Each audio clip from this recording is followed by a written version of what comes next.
പറയാൻ പോകുന്നത് ഒരു കൊച്ചു കഥയാണ്. കുറുക്കനും ആടും പറ്റിയുള്ള ഒരു കഥയാണ് ഞാനിന്ന് പറയാൻ പോകുന്നത്. എടുത്തുചാട്ടം നന്നല്ല. ഒരു കുറുക്കൻ തിടക്ക് പിടിച്ച് കാട്ടിനരികിലൂടെ ഓടിപ്പോകുമ്പോൾ ഒരു പൊട്ടക്കിണറ്റിൽ വീണുപോയി. കിണറ്റിൽ ജലം കുറവായതുകൊണ്ട് മുങ്ങിപ്പോയില്ല. എന്നാൽ എങ്ങനെയെങ്കിലും പുറത്തു കടക്കണം.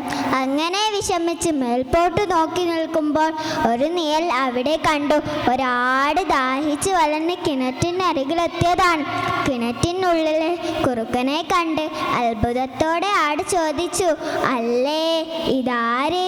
കുറുക്കൻ ചേട്ടനോ? അവിടെ എന്താ പണി? ചെങ്ങാതി അറിഞ്ഞില്ലേ, ഉടനെ വലിയ വരൾച്ച വരാൻ പോവുകയാണ്. കുറുക്കൻ ഒരു നുണ പറഞ്ഞു. ഈ വെള്ളം വറ്റിപ്പോയില്ല. നല്ല രുചിയും കുളിരുമുള്ള വെള്ളം. നിനക്കും വേണമെങ്കിൽ ഇങ്ങോട്ട് ഇറങ്ങി വരാം. കുറുക്കൻ ക്ഷണിച്ചു. ഒന്നും ആലോചിക്കാതെ ആട് കിണറ്റിലേക്ക് ചാടി. കിട്ടിയ അവസരം തന്നെ പാഴാക്കാതെ കുറുക്കൻ ആടിൻ്റെ മുതുകത്ത് ചാടിക്കേറി.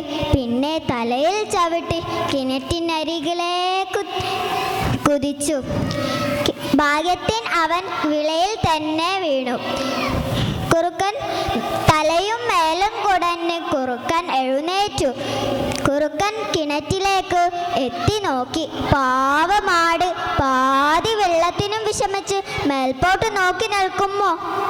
അനിയാ, വല്ലതും കേട്ടാൽ ഉടനെ എടുത്തു ചാടരുത്.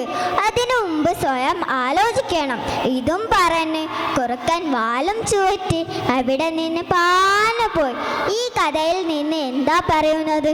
എടുത്തുചാട്ടം നന്നല്ല. Thank you.